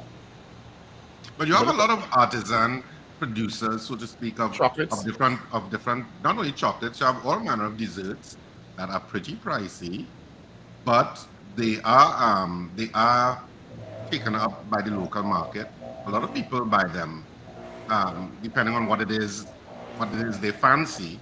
But you do have that market too in terms of branding. And you're right, Rajiv, human beings are emotional creatures, so sometimes we make choices on how we feel about a product, how a product looks, how it's marketed. All of that affects our choice whether to buy it or not. Yeah, correct. And I think that what you notice is that that's a niche environment that they're operating in, particularly when you consider the prices that they're pushing out. I could think of a few cocoa products that fit the profile, particularly when you think about it like that, because they're very exclusive, they're very high end, and it's that in particular is a very niche market, Richard. I want to say that there's going to be an opportunity, because I've had this idea for years, and this idea was cemented by COVID, that I could bring these operators together. And I will say that there will be an opportunity. You'll hear about it tomorrow. I'm launching a trade show in June, and we're having the official media launch tomorrow. But it will create a space for every scope and size of operator, small, medium, large, to have an opportunity to be showcased. More details will follow tomorrow, but it's something that I've had in mind because we have quite a lot of them. I saw a lot of them in the Agri Expo last year, for example. I saw quite a lot more coming to me during COVID, and I said to myself, we have to create a space to showcase these persons. Excellent. I know a lot of the diaspora, and a lot of them are listening to, well, a substantial amount of them are listening in North America and to this program, and in Europe. I'm just wondering, because a lot of the diaspora in North America, for example, are very interested in Trinidad and Tobago products, and sometimes they're difficult to get. Yeah, you're absolutely correct. There's a significant chunk of a foreign audience that, I mean, let's look at, they would pay quite a lot of money to get, like say a Maggi goodies bag in North America, or if it's local products and whatnot. There are a few informal channels to make those purchases, but there's no framework per se. And it's something that I suppose we have to look into, but it's something that I think we need to ensure that we know our products have that significant appeal. It's people who want a taste of home at the end of the day. Well, Rajiv, it's also an issue of trade barriers, non-tariff trade barriers, and also we don't cluster very well. We don't cluster parallel products very well. And as you say, you having a trade show in Trinidad and Tobago, but it's going to probably have industry stakeholders and the general public understanding this is where you want to go to see what our local producers are doing. So sometimes we kind of miscuing the targeting. Before we head up to the end of the show, it would be remiss of us to have you on and not talk about the continuing impact of crime on local markets, on businesses. We had this tragic situation where the supermarket owner was killed in San Juan. Condolences to his family, and how much that is affecting business in the country still. Yeah, I think. Go ahead. Tangential to that, also, as we're running out of time, Rajiv, the issue of firearm users licenses, and for the business community, if you could include that also in your answer. Yeah, sure, guys. You know what happened at Golden City Supermarket, tragic as it was, is just one of the latest in a number of incidents that have been taking place. There's been an increase, there's been a spike in armed and violent robberies. They've been targeting soft targets. Usually it's the one or two checkout supermarket with little to no physical armed or unarmed security at the premises. And it's more common than you think because the reports sometimes don't make it to the station. It's something that we're noticing where you have a gang of 3 or 4 guys coming to a store, two or three of them usually armed, and any sort of resistance, immediately you're gunned down, and there's an irretrievable loss of life attached to those circumstances. Is it that the police are doing all they can? I know they are trying, because even with the same situation at Golden City, they were able to apprehend 3 of the suspects. One, I believe, was lost his life in the circumstances. What business owners in these times are desirous of FULs, and the reason is very simple. It's not a new thing for FULs. FULs have been under the microscope for a long time. It's the only protection, personally, that a business owner feels he has the means to defend himself, because most times if you had to rely on the police, the response is either very good or it's not there at all. Well, I know Gary Griffith kind of, I'm using this word very carefully, liberalize that. Has it become more difficult again? And you know, that's and the frustration is borne by the business owner at the end of the day, which is unfair because these are the circumstances that we're operating in. And you look at it and you try to figure out, okay, what more could we do in terms of preventative measures? Because some people talk about more armed patrols, more joint patrols. Some people talk about more community policing. Some people talk about more of these initiatives. Or you just take it out of your pocket as a business owner and you get armed security, which it's ridiculous what you pay for that. But you have to ensure that there's things in place. But is it more difficult again? Is it a little more challenging again now to get FUs to business owners? Yes, yes, it is. It's besides the application process, which in itself is very onerous. It requires psychometric testing. It requires actual training to handle the firearm, and there's a vetting process within those applications. Even when you meet those criteria, you find that the police service or the commissioner of police, there is a bit of a lag time, and that lag time, I mean, one guy told me he's waiting 12 years for a variation for a firearm. That is simply unacceptable when you consider the circumstances that the business community has to operate. We acknowledge that crime has risen. We acknowledge that armed and violent robberies, it's on the up. So, you have to work with the business community to either ensure they're protected or they have the means to defend themselves. I know Rajiv, a prominent businessman, that has been waiting 15 years now. He has applied 3 times, the last being 4 years ago. And up to now, he's still waiting on a call. And that's more the norm than the outlier, Steve. It's more the norm than the outlier. You mentioned that the small operators where supermarkets are concerned, the 1 or 2 checkout, are being targeted more. Are there particular areas that are under more siege? No, it's very much crimes of opportunity. But what takes place? What happens sometimes, Paul, is that you're going to find the way the criminals work is that they target the operation, they surveil the operation, and they strike usually at nighttime, usually when it's time to close or whenever it's the premises seem light on security persons, whatever, or just to take the day sales from the drawer. And it's that kind of thing, Paul. And there's a callousness about it. If sometimes there's no resistance and they're still killing people. I think what really is very frightening is the violence that's involved. It's either brutal violence, beating, a gun butt to the head several times, or just plain shooting, disregard for life. I mean, if you look at the Pennywise incident that took place at Gulfview, where those guys shot up the guards, and that's what armed security they took out. But they're killing unborn children now.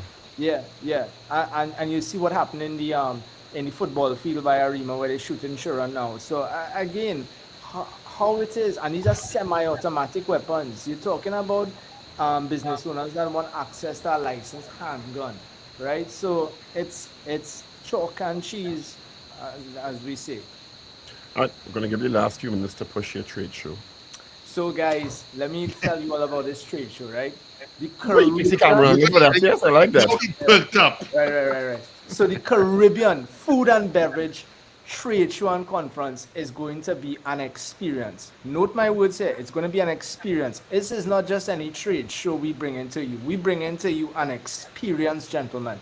When you come there, one day you're going to experience Guyana, the next day you're going to experience Jamaica, the next day you're going to experience Grenada. We walking you through a culinary experience.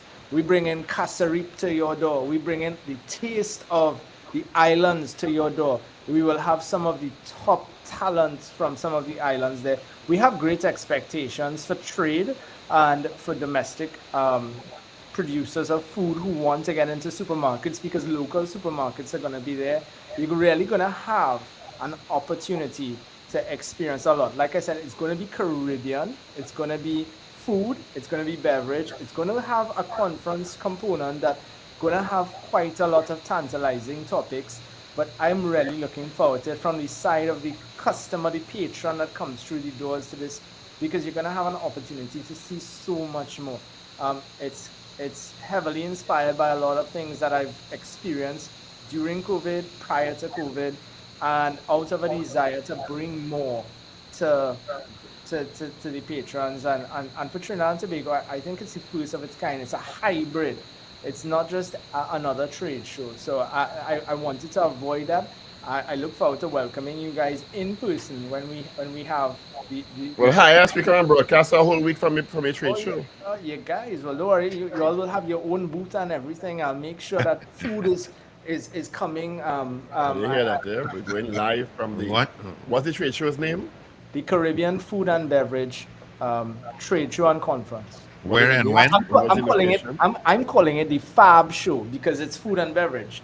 So it's gonna be fab, guys. Date and place? Yeah.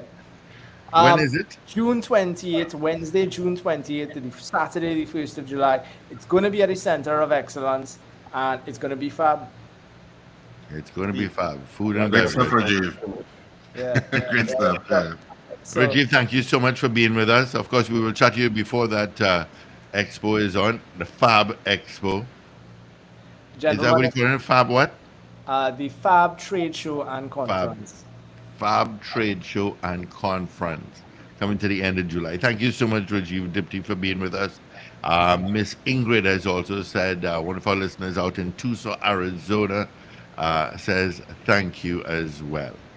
It's been a pleasure, gentlemen, and I hope I don't have to wait till the next New Year to see you, but we'll see you at Fab. Be safe. Yes, we'll broadcast live. Lovely.